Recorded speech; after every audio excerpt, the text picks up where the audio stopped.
I mean, these are our flagship models. So this is our highest performing shoes that we have next to the Red Line. I want to introduce you to the drone family. We have the drone 2.0 HV, LV, and also the drone CS. HV and LV. Obviously, comp series geared toward comp climbing indoors, but we have athletes that do use this outdoors, more geared toward like sandstone climbing, slopers, pinches, more like smeary type of climbs. You can still use this outdoors. This one probably our like most versatile all-around high-performance model. It can kind of do everything really well, and it gives you a little bit more support on edges and pulling with that shoe when you need it on overhanging terrain. The main differences between the two models, the 2.0 and the CS, is going to be two things. It's the rubber and the midsole. So the CS is our very new extreme friction rubber, our new XF rubber. So this rubber, it's on the toe mold as well as the heel cup. So this is our science friction rubber that's been modified. This is going to range from 65 to 70 in short hardness scale. So what that means is that it might not perform as well on like hard edging, dime edges, but it's going to excel on kind of molding around the foothold. Grabbing it has that chemical and also physical bond with the climbing hold. We kind of geared that toward the CS series, which means comp series. The routes that are being set at these comps are more volume oriented, slab even, or dihedrals. More coordination problems where you don't have to be so precise with your feet. You're trying to get as much friction on the wall as possible. So that's why we elected to go with the XF, extreme friction rubber, with the CS model. With the regular 2.0, we're still using the normal science friction rubber. So that's gonna have a hardness between 75 and 80 in the short hardness scale. So this is our most versatile rubber. It's hard enough to edge, sticky enough to do friction type of stuff. It's gonna be more durable as well. You have to remember that softer. We also lose a little bit of tensile strength. So the rubber is going to tear a little bit more easier, but you are getting a lot more friction out of this model versus this. Other than the rubber components, the midsole is the big difference between these two shoes. So the CS, you can see here, has a polycarbonate midsole. It does have our patented concave sole already in this piece. This Drone 2.0 midsole is the same polycarbonate, and it's also the same thickness as well. But because of the shape of these two different midsoles, you get different properties out of them. What we're able to do with this one, as you can see, is relatively flat, but it's like more anatomically shaped. It's kind of trying to fill in those gaps that you have when your foot's in that aggressive position. But because of the shape, it does bend easier than this here because it's in that downturn, concave shape that's going to resist a little bit more than these would. We elected to have a midsole in the CS. I know people are questioning our decision on having a midsole. We had World Cup athletes that gave us feedback for that. The reason why there is a midsole is that sometimes you do have to have a shoe that can edge on small jibs where a really soft shoe would deform too much. So our athletes who compete at that high level wanted a shoe that can do both really well. So we found that this midsole gives you just enough stiffness to maybe step on that jib and also be able to like smear on that slab. With this one, obviously this is going to be more performance oriented, more downturn, even more concave shape. You can see it in the molded outsole here. Our patented concave sole also lines up really well with our midsole. Everything is designed to fit together really well. So there's no like harsh angles where it would wear faster or have weird fit issues. This is gonna form to your foot, stay in this shape much longer than if you're trying to put flat pieces of rubber or polycarbonate on these shoes. The unique thing about the 2.0 is that we did have to modify the polycarbonate. When we had this without a hole, this was too stiff for a lot of our athletes. So we needed some flexibility. When we cut out the hole, we gained that flexibility, but we lost too much power. So we did a little bit of a hybrid where we added a polyester, compressed polyester midsole inside the middle of it. So that gave us kind of the right balance that we needed. You still get that downturn at the tip. You still get that full, almost full midsole all the way to the heel of the shoe. And then in the center, it's not so stiff, so it's not so rigid and so specialized. You do get a little flexibility in the middle of the shoe. Drone 2.0 has even more coverage than the 1.0 drone. You can see the drone 1.0 here. There's a lot of layers going on. There's a power upper, there's a toe ran rubber, there's the outsole. So all these things gives the shoe some structure as well because there's layers happening, there's glue in between those layers. So with that, we have to kind of balance where we choose to have friction. We can't cover this all with toe ran rubber because toe ran rubber isn't as sticky as our science friction rubber. That's why we have to put another layer on top here, toe ran for the tensioning system, and then the outsole. But with this new technology, with having a one-piece mold, you can see that we're also able to go bigger with the toe cap, cover more of the tongue area. There's just more flexibility with the molding process because you don't have to worry about how do we glue things certain places. So with that, there is a little bit more flexibility in the design process. And with this also, what you get is this entire piece, as you can see here, it's one piece. It's all science friction. It's all outsole climbing grade rubber. Whereas this one here, you're going to have combination of climbing grade rubber, and then toe ran rubber. What this affords you is better coverage, better flexibility in design, and also climbing grade rubber in more areas. When you layer stuff together, and especially with areas where you're forcing the shoe to go a certain direction that it doesn't necessarily want to go, there's already a tendency for materials to try to go back to its natural state. So there's always a tendency for this to try to come back, work itself in different directions. And those are what we call weak points in the shoes, the transitions. So with the toe mold, it's all one piece. There is no seam, it's all one piece. There's no weak points there. So chance of any kind of separation happening is way, way less, almost zero. Does look like there is a seam here, but that's just the parting line. Molds have to close and open because like with climbing grade rubber, you have to compress it.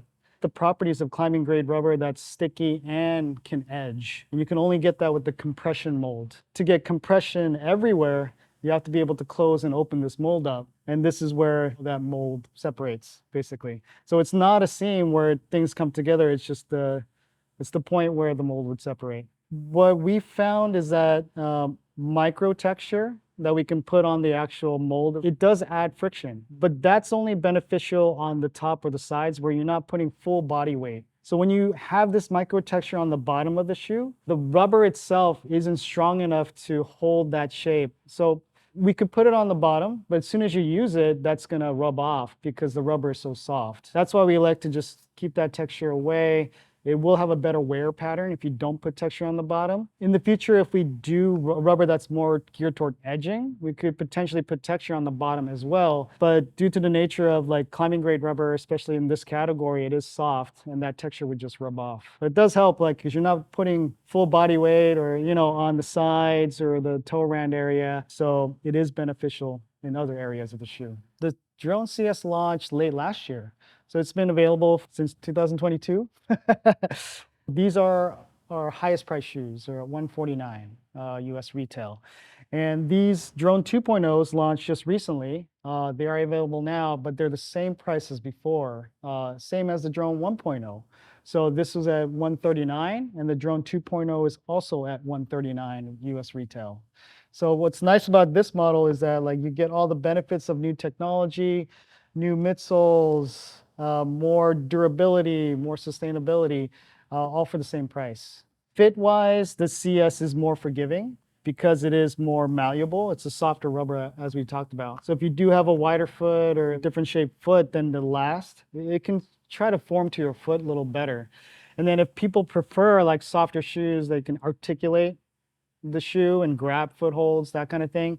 More sensitivity would be another big benefit to the CS, the comp series. We find that like, foot chicory, right? Like in comps or in indoor setting, there's a lot more creative solutions to the boulder problem or the, even the sport climb. We're using your shoes and foot in many different ways. So with the extreme friction rubber, it's sticky rubber everywhere. So this shoe is designed to use that softness to its advantage. Whereas this shoe is going to have more structure. So primarily when you're climbing, let's say more outdoors in an outdoor setting, depending on where you are though, like it can be more, edging oriented or like trying to like step on tiny features or, that kind of thing. Or it may be the climber that wants more support in that shape where they don't want to have to articulate as much. This would provide that performance and support, whereas this wouldn't. We recommend people always start with street shoe sizing with our shoes. Our shoes are already like pre-downsized. You don't have to do that, sizing down conversion. And typically speaking, like with European brands, we're a size or even a size and a half above their sizing. So we find that like street shoe sizing is probably like a slightly uncomfortable but good fit for most people. Half size down is going to be your performance fit, and then full size down if you really fit the last really well. And if you have a foot that's like really, like conducive to this shape, you could probably downsize size or size and a half even. But typically you'll start at street shoe size and work your way down from there. We typically find that people like to go into the best shoe in every brand's lineup. But what's nice about our performance shoes is that they have a pretty good performance to comfort ratio. The big thing, obviously, because like with our new shoes, it's molded, it's more anatomically correct. So it kind of fits that aggressive position of your foot a little better. So we find that people do end up having this like, oh, this really comfortable, maybe I should downsize, but they don't necessarily have to because our shoes fit better because of the 3D molding. And the other big thing about our shoes, like performance shoes, is that we've gone away from like downturning the shoe further back. I don't know if that makes sense, but you'll see a lot of shoes start the downturn here to give you that aggressive look, right? But honestly, if you look at your foot, there is no joint at your foot that bends there.